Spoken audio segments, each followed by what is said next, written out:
السلام علیکم ورحمۃ اللہ وبرکاتہ۔ معزز ناظرین و مشاہدین، امید ہے کہ آپ بخیر و عافیت ہوں گے۔ دلی دعا ہے اللہ آپ کو سلامت رکھے۔ دوستو، دنیا ننگا ہونے کو فخر سمجھتی ہے، اسے کوئی شرم محسوس نہیں ہوتی، لیکن ہم ایسے مسلمان ہیں کہ رسول اللہ صلی اللہ علیہ وسلم جیسی صورت اپنانے میں شرم محسوس کرتے ہیں، رسول اللہ صلی اللہ علیہ وسلم جیسی سیرت اپنانے میں شرم محسوس کرتے ہیں۔ یاد رکھیں، کامیابی کا ایک ہی راستہ ہے، وہ ہے رسول اللہ صلی اللہ علیہ وسلم کی اتباع۔ قرآن مجید کہتا ہے، لقد کان لکم فی رسول اللہ اسوۃ حسنہ، تمہارے لیے ساری انسانیت کے لیے نمونہ، آئیڈیل رسول اللہ صلی اللہ علیہ وسلم کی حیات طیبہ ہے۔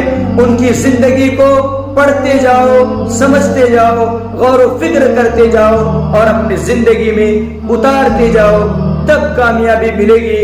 اس کے علاوہ کوئی راستہ نہیں ہے، کوئی چارہ کار نہیں ہے کہ ہمیں اس دنیا میں عزت ملے اور نہ آخرت میں عزت ملے۔ دوستو، کامیاب ہونا چاہتے ہیں تو رسول اللہ کی سیرت کو اپنی زندگی میں داخل کیجیے۔